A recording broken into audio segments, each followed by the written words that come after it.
Allahu Allahu Allahu Allah Allahu Allah. Warahmatullahi wabarakatuh. Alhamdulillah nahmaduhu wa nasta'inuhu wa nastaghfiruh wa na'udzu billahi min syururi anfusina wa min sayyiati a'malina. May yahdihillahu fala mudilla lahu wa may yudlil fala hadiya lahu. Asyhadu an la ilaha illallah wa asyhadu anna sayyidina Muhammadan abduhu wa rasuluh. Allahumma shalli wa sallim ala sayyidina Muhammadin wa ala alihi wa sahbihi ajma'in. Amma ba'du, fa ya ayuhan nas ittaqullaha haqqa tuqatih wa la tamutunna illa wa antum muslimun. Qala Allah subhanahu wa ta'ala fil Qur'anil azim. Qala Allah subhanahu wa ta'ala fil Qur'anil karim. A'udzu billahi minasyaitonir rajim. Bismillahirrahmanirrahim. Wa minhum man yaqulu rabbana atina fid dunya hasanah wa fil akhirati hasanatan wa qina azabannar. Ulaika lahum nasibum mimma kasabu wallahu sari'ul hisab. Shadaqallahul azim. Pertama-tama marilah kita mengucapkan puja dan syukur kehadirat Allah Subhanahu wa taala yang mana oleh Allah telah diberikan umur panjang dan kesehatan kepada-Nya semua, yang insyaallah pada subuh yang berbahagianya kita masih dapat laksanakan salat subuh berjamaah di masjid yang mulia ini. Salat dan salam mari sama-sama kita sanjungkan kepada baginda Rasulullah sallallahu alaihi wasallam yang Tuhan muliakan demi musik dan seluruh kaum muslimin dan muslimat yang dirahmati Allah. Judul tausiah pada subuh yang berbahagia ini adalah meraih kebahagiaan. Cuma rondongku judulnya nembuh pega bahagia. Kan baru dengar ber ya. Baru dengar ber. Banyak orang yang menilai bahwa bahagia itu dari sisi hartanya. Padahal belum tentu. Ada Bakri, seorang yang paling kaya dan nomor 2 terkaya di Jerman. Orang menganggap bahwa dia yang sangat bahagia. Kemanapun dia pergi, dia mampu. Apapun yang dia mau, dia bisa. Tapi apa yang terjadi? Di akhir hayat beliau mati dengan cara menabrak dirinya dengan gerbong kereta api. Di balik kekayaan yang melimpah, ternyata tersimpan berbagai macam problema hidup yang pada akhirnya dia mati bunuh diri. Artinya kekayaan tidak dapat menjamin seseorang itu bisa bahagia. Orang hari ini menganggap jabatan itu bisa meraih kebahagiaan. Kalau sudah punya jabatan, dia bisa mendapatkan kebahagiaan. Padahal belum tentu. Perdana Menteri kuno, dia jabatannya sebagai Perdana Menteri di Jepang. Dia orang menganggap dia yang sangat bahagia. Kemanapun dia pergi disambut dengan pasukannya, tidur di tempat yang mewah. Tapi apa yang terjadi? Di akhir hayat beliau mati dengan cara menembak dirinya dengan pistolnya sendiri. Artinya di balik jabatan yang luar biasa tersimpan masalah kudet yang pada akhirnya dia juga mati dengan cara bunuh diri. Jabatan tidak menjamin seseorang itu bisa bahagia. Orang menganggap bahwa ketenaran pun bahagia. Kalau sudah terkenal jadi artis itu sudah bahagia. Kita menganggap demikian. Siapa yang nggak kenal artis tahun sekitar 80-an 70-an Michael Jackson? Dia artis terkenal di dunia. Kemanapun dia pergi, para gadis-gadis histeris hanya untuk bersalaman dengan dia. Orang menganggap dia sangat bahagia. Tapi apa yang terjadi? Di akhir hayat beliau juga mati dengan cara overdosis obat penenang di dalam sebuah hotel. Artinya, ketenaran pun tidak membuat dia tenang hidupnya. Akhirnya juga mati secara tragis. Lalu kalau jabatan tidak menyebabkan orang bahagia, kekayaan pun tidak menjamin seseorang itu bahagia, lalu kita yang punya apa, tidak punya apa-apa itu bisa bahagia, juga belum tentu. Yang punya uang aja belum tentu, apalagi. Lalu bagaimana untuk meraih kebahagiaan ini? Inilah yang akan kita bahas kira-kira 10-15 menit ke depan. Hadirin kaum muslimin sedang jamaah subuh yang dirahmati Allah. Para ulama menyebutkan, tentunya referensi dari Al-Quran dan hadis. Kalau engkau ingin bahagia, yang pertama engkau lakukan adalah bahagiakan orang tuamu. Bahagiakan orang tuamu. Sebuah kebahagiaan yang sangat luar biasa yang didapatkan oleh seorang orang tua ketika pertama kali mendengarkan suara kita menangis waktu kecil. Padahal sebelumnya dia sakit menderita, tapi berganti dengan kebahagiaan ketika dia melihat anaknya lahir. Begitu anaknya lahir, dia ucapkan, alhamdulillah, anakku lahir dengan selamat. Padahal tadinya sakit, tadinya perih, tadinya menderita, tapi kemudian sangat bahagia ketika melihat anaknya dilahirkan. Lalu anak itu dididik, dibesarkan dengan penuh cinta dan kasih sayang, sampai kita tumbuh menjadi orang dewasa yang seperti ini. Lalu setelah kita tumbuh menjadi seorang dewasa yang ganteng, yang gagah, yang cantik, lalu sampai hatikah kita menyakiti hati orang tua? Masih teganya kita menyinggung perasaan mereka? Atau masih sayang kita, hari tanggal-tanggal baik ini, tanggal-tanggal muda ini, saya kirim sedikit uang buat mereka. Mereka tidak tuntut apa-apa, mereka tidak menginginkan apa-apa. Yang mereka inginkan sejauh mana kita sebagai anak teringat kepada mereka. Banyak ayat-ayat yang menyebutkan tentang orang tua.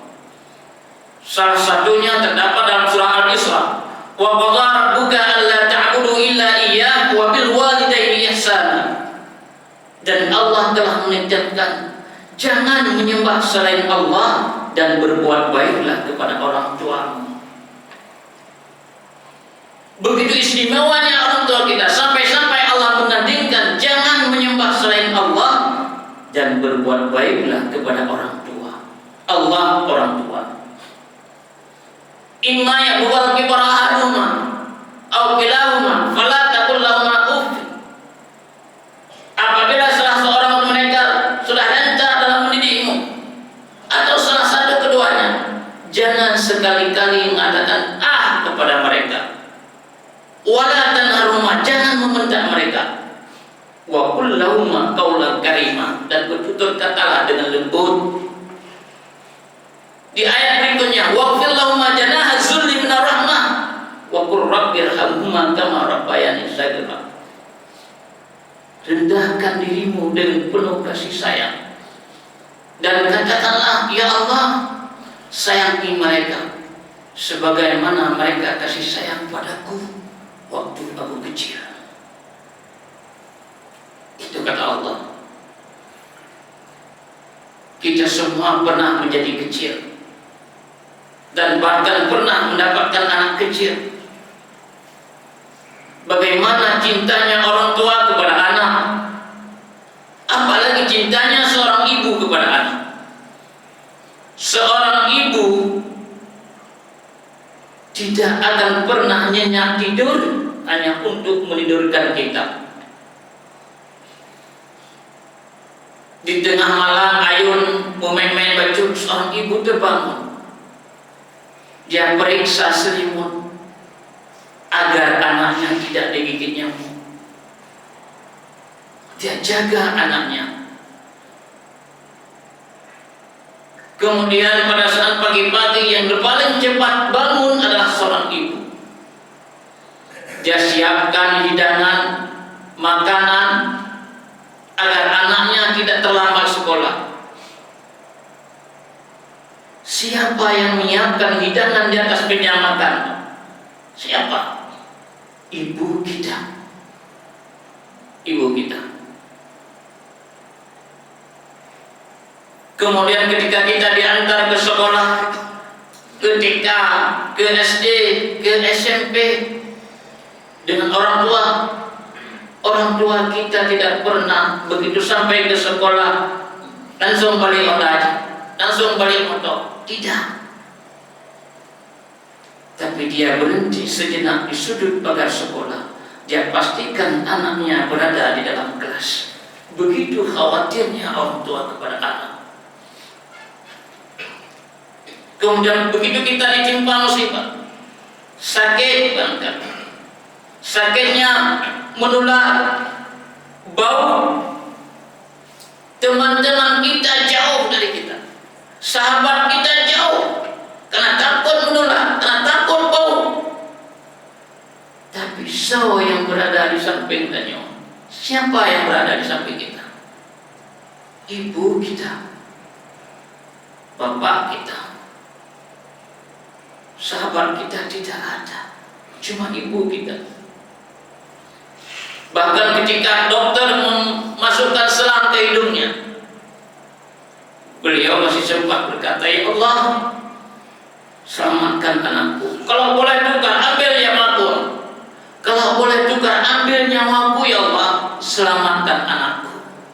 Selamatkan anakku ya Allah." Siapa yang berani mengatakan demikian? Ibu, orang tua kita. Cinta seorang tua, orang tua kepada anak tidak pernah dibatasi oleh ruang dan waktu. Sampai kapan dan dimanapun kita berada, nama kita akan selalu berada di dalam doanya. Ini orang tua. Yang kedua, yang menyebabkan kita bahagia setelah membahagiakan orang tua adalah membaca Al-Quran. Kalau engkau mau bahagia, sering-seringlah baca Al-Quran. Al-Quran yang Allah turunkan melalui Jibril kepada baginda Rasulullah SAW, 6.666 ayat, mengandung di dalamnya yang luar biasa. Wa nunazzilu minal Qur'ani ma huwa shifaa'un wa rahmatan lil mu'minin. Juga sebagai penawar, penenang, semangat dari baca-baca. Maka sampai hari ini, apakah kita masih ragu tentang Al-Quran itu sendiri? Padahal Allah di ayat 2 menyebutkan zalikal kitabul la raiba fihi hudan lil muttaqin. Jangan ragu sedikit pun.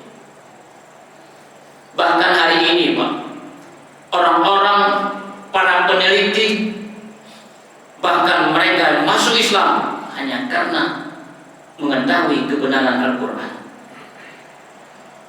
Tuan seringan, pernah ada seorang bernama Mr. Kenti, seorang ahli renang, ahli nyelam. Dia mampu menyelam sampai ke dasar laut, dan banyak teluk-teluk yang dia pernah menyelam hanya untuk mengambil sampel di dasar lautan. dan informasi itu diperoleh kemudian ditayangkan di channel televisi. Tapi apa yang pernah suatu hari ketika menyelam di dasar laut, dia menemukan sebuah fenomena alam yang luar biasa, di mana di dalam laut itu ada sungai, yang sungainya air tawar, kemudian tidak bercampur dengan air asin, sehingga ini penemuan yang luar biasa. Begitu sampai ke darat, dia menemukan pakar-pakar ahli ocean, ahli lautan, namun tidak ada menemukan sebuah jawaban yang sangat memuaskan. Sehingga pada suatu hari dia menemukan seorang profesor yang kebetulan beliau dari Muslim. Ketika menceritakan tentang fenomena yang ada di dalam lautan itu, profesor itu menjawab dengan 3 ayat Al-Quran. Yang pertama 2 ayat di dalam surah Ar-Rahman, yang bunyinya marajal bahraini yang taqiyan bainahuma barzakhul la yabghiyan fa bi ayyi ala'i rabbukuma tukadziban. Mungkin bisa baca ayat 19, 20 dan 21. Dan dia biarkan air laut mengalir kemudian bertemu, dan di antara keduanya terdapat dinding pemisah yang tidak bisa melampaui keduanya. Nikmat Allah Tuhanmu yang manakah yang engkau dustai?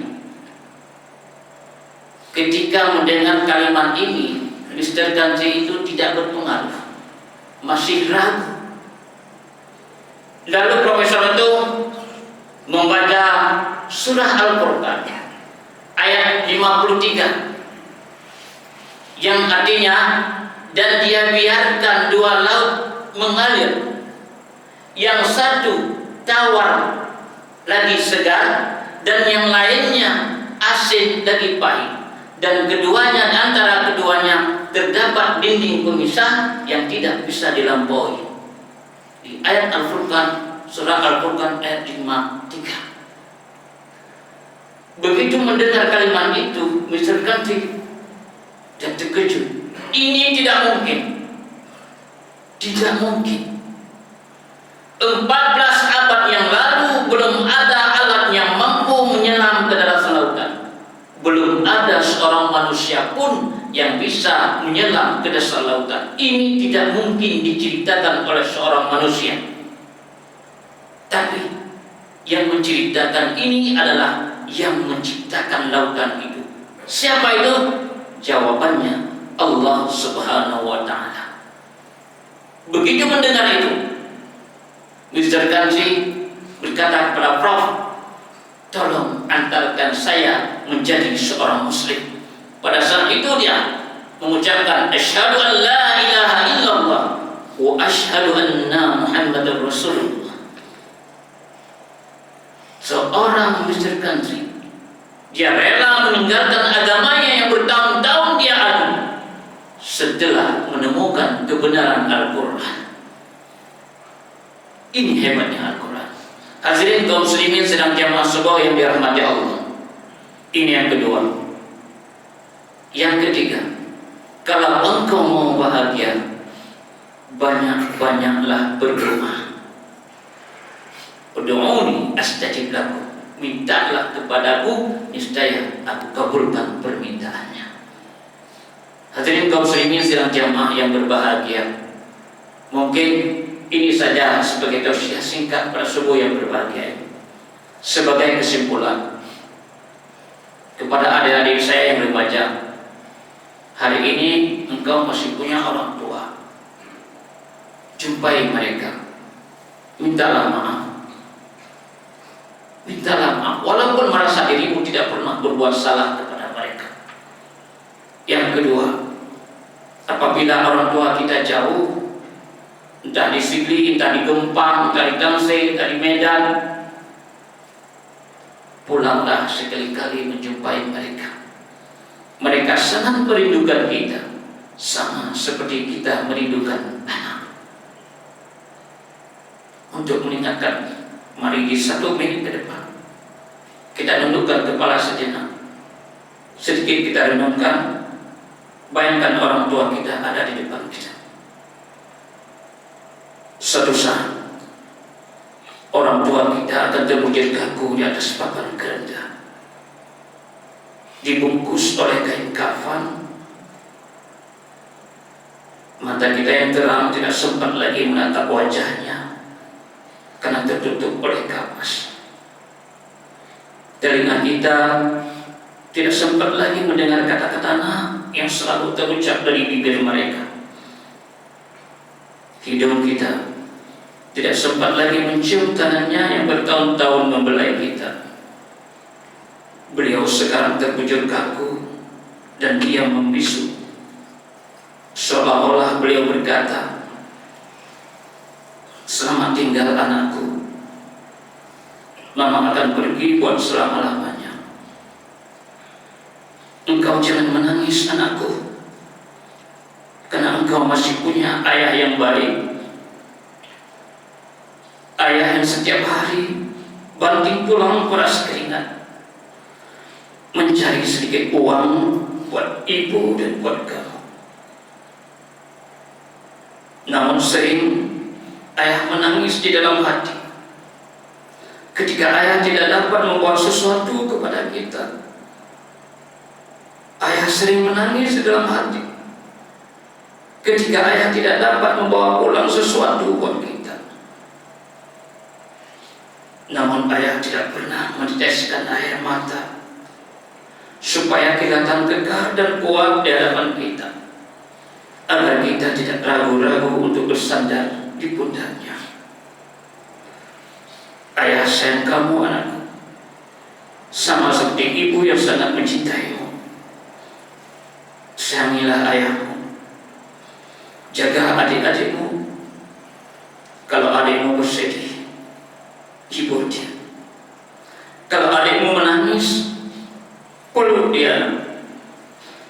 Mama tidak sempat lagi melakukan semua itu. Mama harus pergi buat selama-lamanya.